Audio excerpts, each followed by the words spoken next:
La modestie n'est pas le mépris de soi-même, mais la juste estimation de ce que l'on est. On pourrait croire que pour réussir, il faut faire du bruit, qu'il faut gonfler son torse, saturer l'espace et crier ses victoires pour exister. Dans ce vacarme permanent, la modestie passe souvent pour de la timidité, voire de l'effacement. Pourtant, cette citation nous dit que la modestie est un acte de lucidité. Ce n'est pas se rabaisser, c'est se regarder dans un miroir sans filtre, sans l'ombre de l'ego, mais aussi sans la noirceur du doute. C'est l'équilibre parfait entre savoir ce que l'on vaut et savoir ce qu'il nous reste à apprendre. Aujourd'hui, nous allons explorer cette force de caractère. Pourquoi la modestie est-elle indispensable à notre croissance? Avec quoi ne faut-il pas la confondre? Et surtout, comment en faire une ancre solide pour notre vie de tous les jours? Bienvenue dans le rêve du colibri, le podcast qui invite à regarder la vie autrement, avec douceur, conscience et petits pas. Je suis Aude et ici, on parle de psychologie positive, de connaissance de soi et de chemin de transformation intérieure. Selon la classification de Seligman, la modestie et l'humilité sont regroupées. Elle consiste à laisser ses accomplissements parler d'eux-mêmes. Ce n'est pas une absence d'ego, c'est un ego qui est à sa juste place. C'est avoir une perception précise de ses capacités. On ne se voit pas plus grand que ce que l'on est. On ne se voit pas non plus plus petit. La psychologie positive classe la modestie dans la tempérance, avec le pardon, la prudence et l'autorégulation. Comme j'expliquais dans l'épisode précédent, c'est une vertu qui nous protège de nos propres excès. Elle nous empêche de dériver vers l'arrogance, la complaisance ou l'isolement que produit souvent un ego surdimensionné. Pour comprendre la modestie, il nous faut faire un détour par un personnage que nous connaissons tous très bien, mais qui agit souvent dans l'ombre. Je parle bien sûr de notre ego. Qu'est-ce que l'ego au fond? On pourrait le définir comme notre moi narratif. C'est cette petite voix dans notre tête qui construit jour après jour la représentation de qui nous sommes.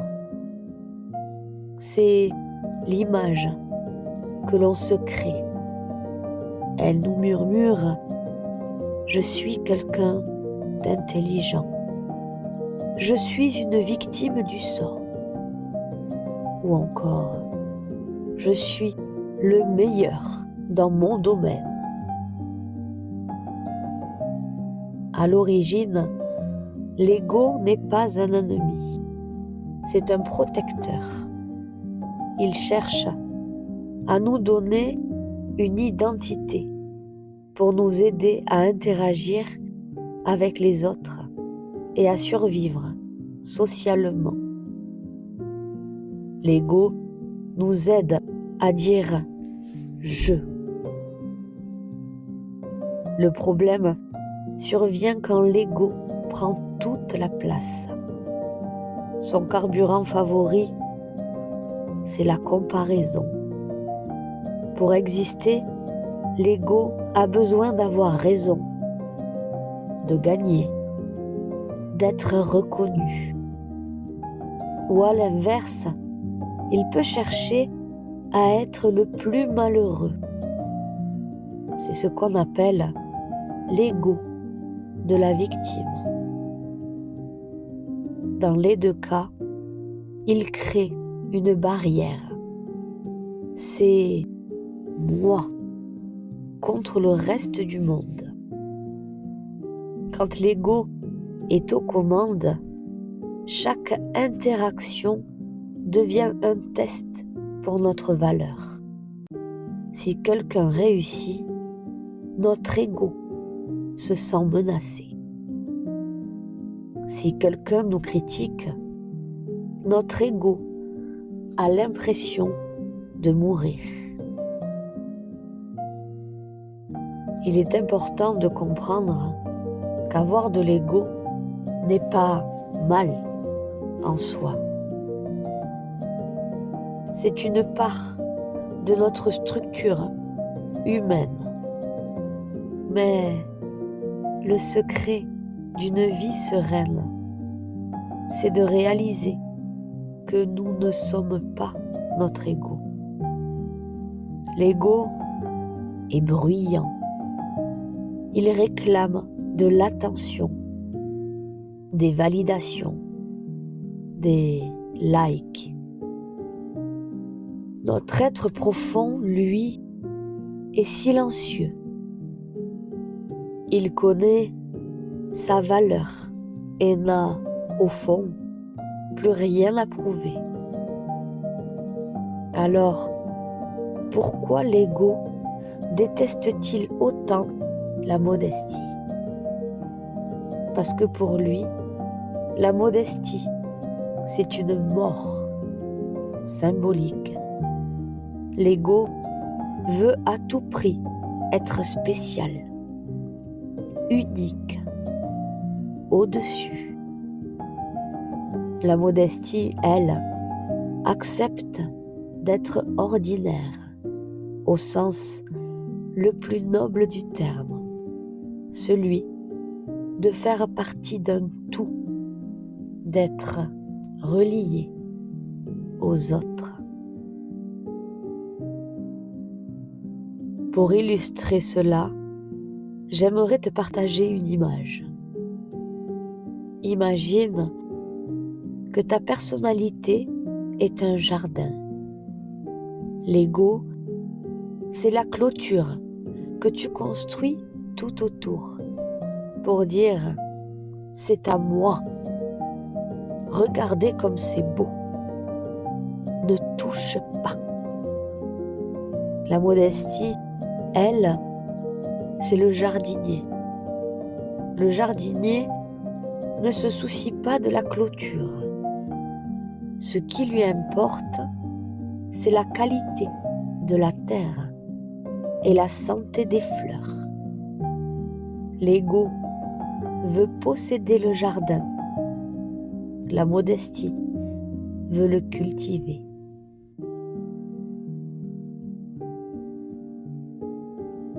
Dans la citation de départ, je dis que la modestie n'est pas le mépris de soi-même. C'est une distinction capitale. Le mépris de soi, c'est un regard déformé. C'est une petite voix intérieure qui refuse de voir notre propre valeur. C'est minimiser systématiquement ses succès en se disant « Oh, c'était juste de la chance » ou « n'importe qui aurait pu le faire. Ce n'est pas de la sagesse, c'est une blessure. C'est une forme de violence que l'on s'inflige. Et au fond, le mépris de soi, c'est encore une obsession de soi. On est tellement concentré sur ces manques qu'on reste prisonnier d'un miroir brisé, d'un reflet sombre. La modestie, c'est l'art de la juste mesure. On peut la résumer en 3 piliers. Être modeste, c'est être d'une honnêteté radicale avec soi-même. C'est ce dont parle la citation d'ouverture. Une juste estimation. On connaît ses talents. On sait ce qu'on a accompli. Mais on connaît aussi ses limites. On ne se sent pas supérieur aux autres, mais on ne se sent pas inférieur non plus. On est simplement à sa place.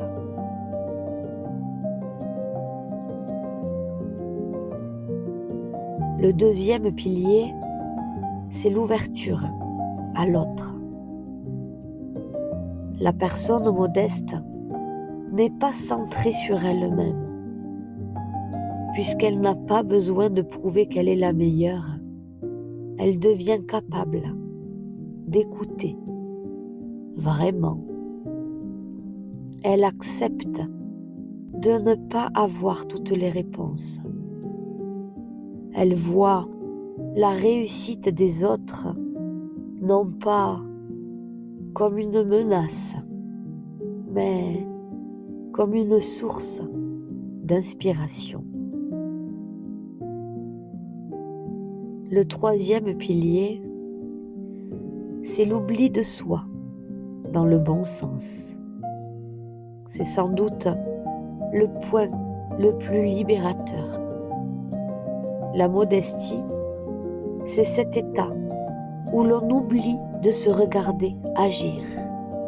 On est tellement absorbé par ce que l'on fait, par la beauté d'un projet ou par l'aide que l'on apporte, que notre image n'a plus d'importance. On n'agit plus pour être admiré, mais parce que c'est juste.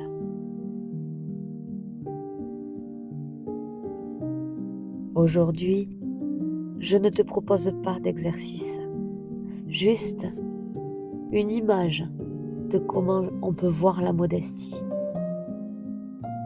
Imagine 2 types de surfaces à travers lesquelles tu peux regarder le monde. D'un côté, il y a le miroir. Le miroir, c'est l'ego. Quoi que tu fasses, il ne te renvoie que ta propre image. Il est fascinant, certes, mais il est fermé. Quand tu es face à un miroir, tu satures l'espace. Tu t'admires ou tu te critiques. Mais tu restes bloqué sur la surface, sur l'apparence. Tu finis par t'isoler du reste du monde parce que tu ne vois plus que toi. De l'autre côté, il y a la fenêtre ou la vitre. C'est le symbole de la modestie. Une fenêtre est d'autant plus parfaite qu'elle est transparente.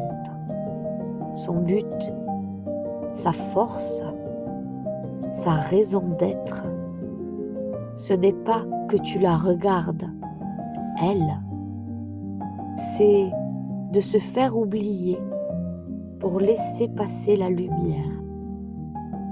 C'est de te permettre de voir tout ce qui se trouve derrière. Le jardin, le ciel, l'horizon et les autres.